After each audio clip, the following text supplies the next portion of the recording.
Markus, te pidätte viljanviljelystilaa täällä Hyvinkään Palopurolla vaimonne Minna Sakki-Eerolan kanssa. Kertoisitko hieman yleisesti tästä tilasta ja paljon teillä on viljelypinta-alaa?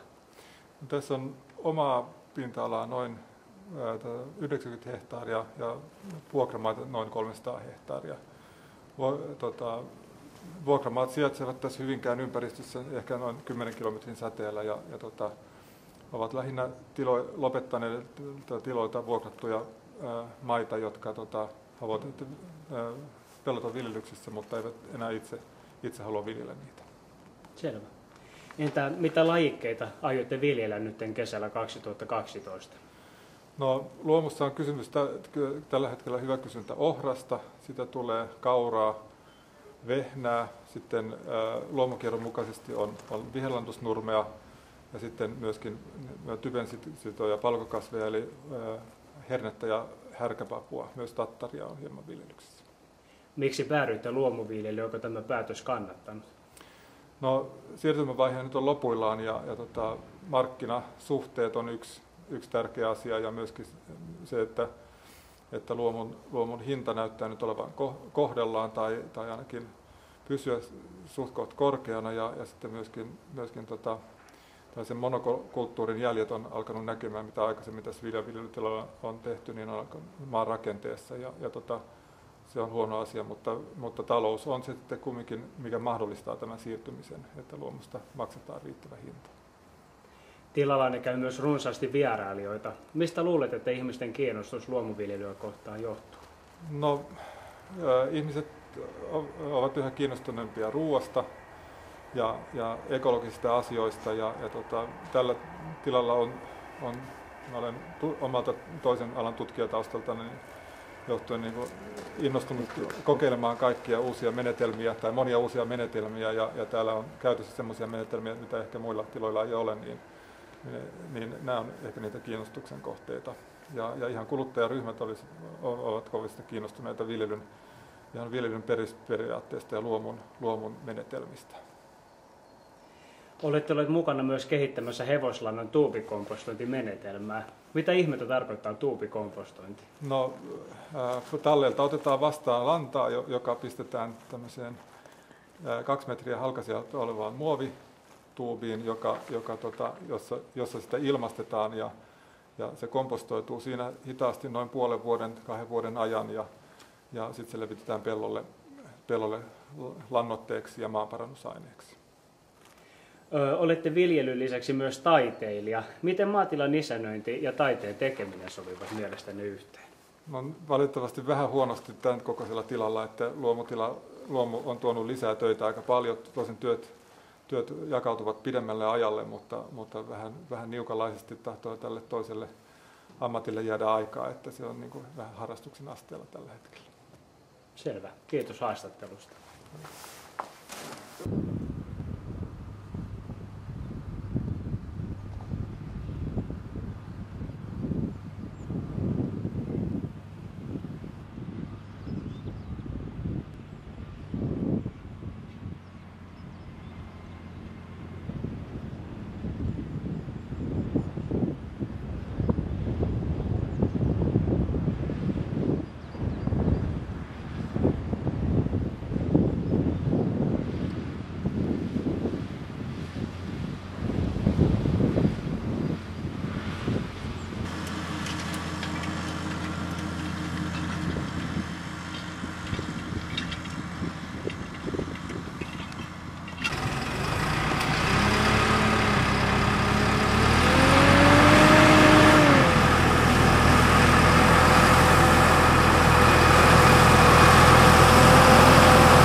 siellä on kanankakkaa ja täällä on nyt sitten...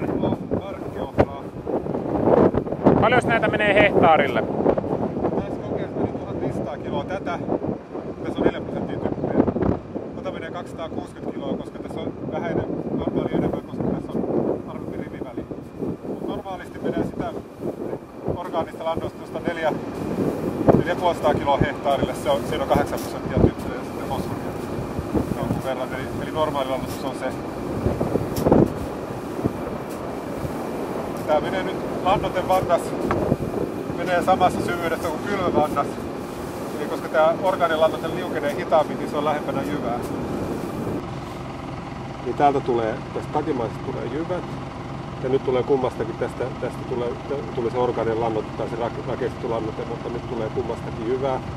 Eli silloin tää on vähän leveämpi tää kylmörivi, koska tässä on 4 senttiä näitä sivua, niin kun vehnä ei penso sillä tavalla kuin ohra. Ja tässä on tää kylmäsyvyys on tavallaan näkyy mistä löytyy jyvät, niin se on tuolla suurin piirtein maapinnasta, niin se on semmoisessa 4 sentissä suurin piirtein on jyvät ja maa on tosi kosteita. Tänä vuonna on niin märkää, niin kosteita.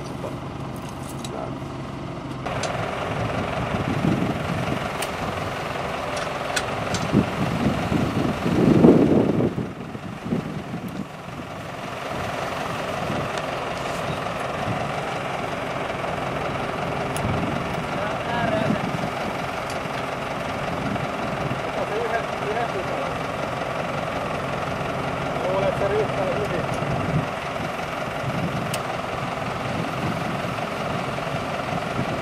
Se tuli samalla siemenet noita putkia pitkin tuohon leveä ja samalla se kylvää niinku heinän.